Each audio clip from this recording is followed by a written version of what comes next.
Minasan, konnichiwa. Hi everyone, I'm the Prophet Driller, the director of Touhou Jotai. It's been a while since you last saw me here. This is because we recorded this only a month and a half after the Touhou Jotai introductory video back in December. As a way to expand Drillmation's reach, we decided to remake a game from the Source franchise that influenced Touhou Jotai. That's right, the very first Touhou project game, highly responsive to prayers, is now playable on Windows, although we remade it in the style of an NES game, so it's considered a demake. If you're watching this, then this is probably your first time playing highly responsive to prayers. Like I said, the game I am focusing on today is just this one. The game originally released on the PC-98, meaning you had to pull up an emulator if you want to play it today. Usually we prepare a script for these kinds of videos, but I'm taking more of a live stream approach instead. I'm going to be playing a development version of the ROM, so there may be some things different than the version you have at home. Okay, let's get to it. Before we begin, if you do not know what Touhou Project is, the franchise began in 1996 with the aforementioned game, or 86 if you watched the previous video, because who knows? It's an iconic Japanese shooter game series that's become a cultural phenomenon in Japan and a cult favorite on the internet. Besides the games of Cave, Touhou is what popularized the bullet hell genre. The latest installment in the series is Touhou 17, Wily Beast and Weakest Creature, which released last year. The first 4 stages are pretty straightforward. The goal of highly responsive to prayers is simple: flip over all tiles before the timer runs out. You can say it's like an Arkanoid clone, but with the Mega power-up enabled at all times. If you don't finish the stage in time, danmaku will rain down on you until you finish the stage. However, that feature's still missing, and we do plan on adding it in a future update. We won't add that feature until the secret stage of Touhou Jotai is complete.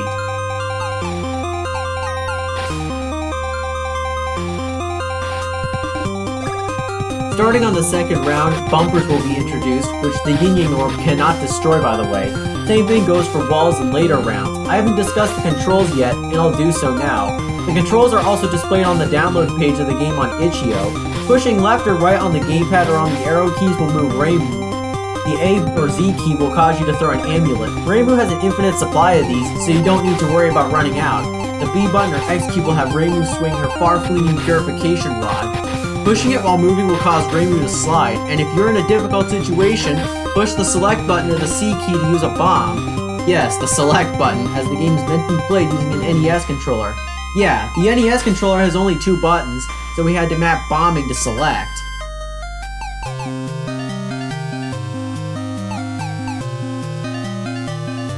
I will now explain the 2 different items in the game.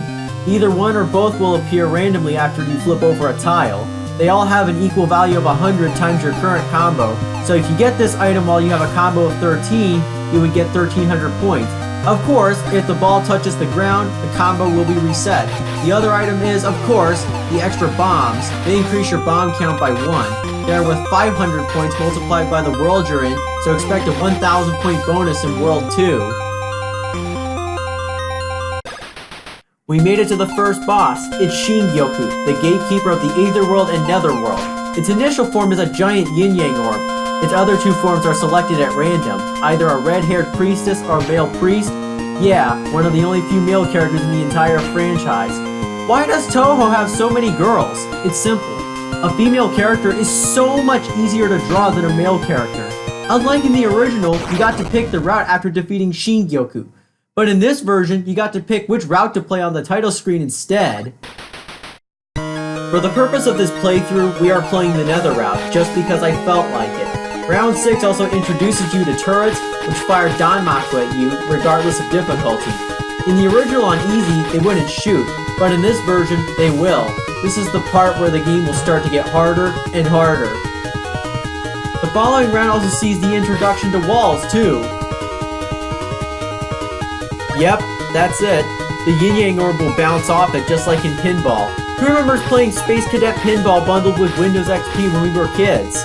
This is especially true because several members of the Touhou Jotai development team fondly remembered playing Touhou when they were kids and wanted to bring the danmaku genre to a whole new generation of players.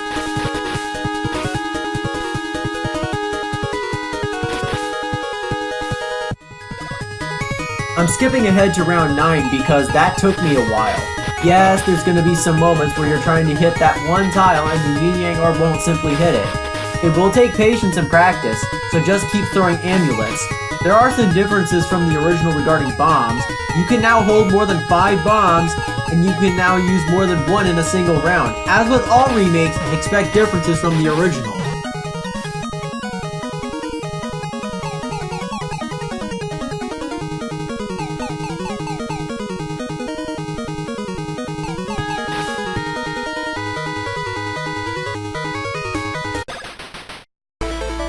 We made it to round 10. It's Mima, the Vengeful Ghost. One of her attacks has her teleporting option and releasing bursts of danmaku that will target you upon reappearing. She usually stays in the center with attacks in different patterns. In this version, bosses will now flinch after getting hit with the yin-yang orb, so does Reimu too. However, you can't hit them again while they're flinching, so you'll have to wait. Unlike in the original, you would get a bomb after a death, but in this version, no! No extra bombs, sorry! I also forgot to mention that she throws bombs. That's one of her new attacks in this remake.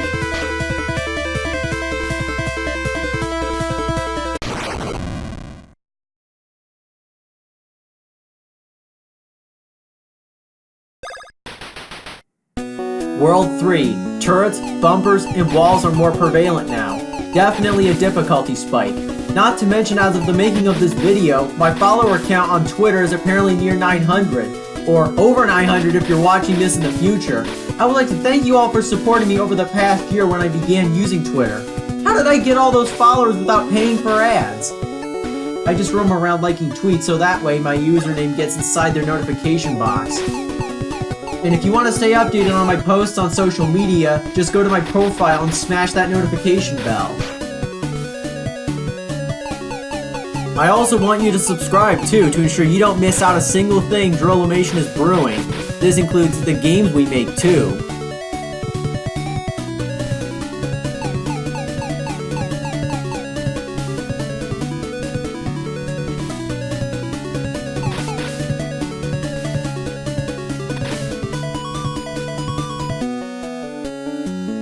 There's something about this round. The ball can't easily go back down to the bottom of the screen. Definitely we will adjust it in a future update. You're basically gonna get a max combo this round, but in future versions, no.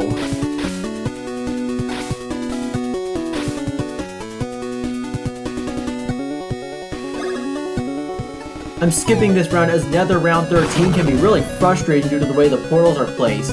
I also demonstrated the use of a bomb right here too. We have now encountered Kikuri, the Nether Moon. Unlike in the original where she's just a still image, she is now animated as we needed a flinching sprite to go along with her. Dodging her many waves of danmaku can be tricky, so consider using amulets to remove them. Keep doing this until her first 5 hit points are depleted by the yin-yang orb. In her second phase, she'll release 2 turrets that will shoot at you. Her attacks will become more difficult because of this. One of her other attacks involves use of red lasers. In this version, Reimu can now deflect them, but they're much harder to do. Also in this version, you can't hurt bosses with bombs either. Also, if you saw, Reimu had a death.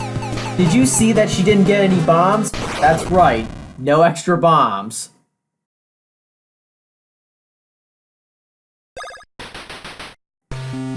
We are now in the final world. The background color looks different, and luckily the HUD doesn't blend in with the red background like in the original, so you can now see your HUD again in this version.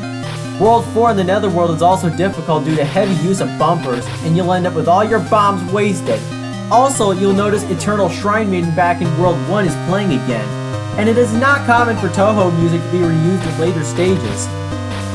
Also in the international version of the original, Civilization of Magic plays instead of this, but that theme plays during the final phase of Sariel in the Aether route. But should you lose, all your progress and memories will be brought back to 0. I'm skipping to the boss fight with Kongata, the Astral Knight. The ball got stuck in round 18 and it took me a while to get it out. Now isn't that delicious? Your determination, the power that helped you get this far, could be your downfall if you don't have enough lives. Her attacks are the usual heavy danmaku, and her sword lets her throw danmaku in many different ways. Also, you have to wait 5 seconds before you either Sario or Kongata again. If you survive long enough, you won't experience that downfall. We do not want to spoil the ending, and we will not show it in this video. But to get the good ending, you must not continue more than once. So sit back and relax as you watch the final battle.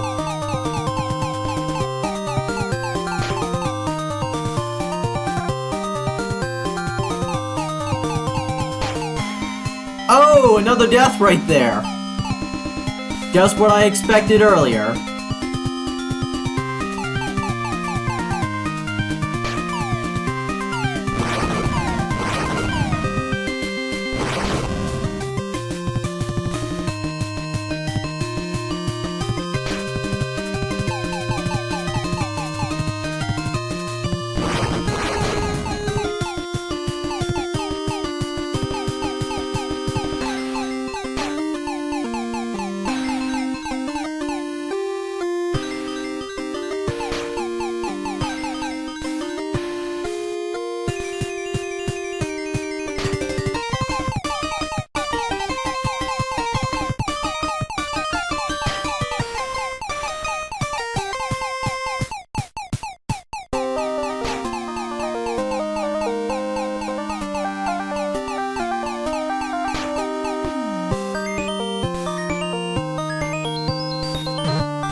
That was fun.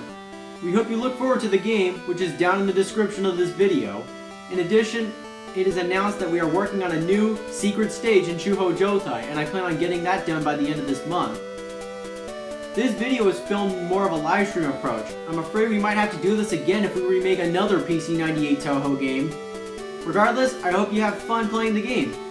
See you later!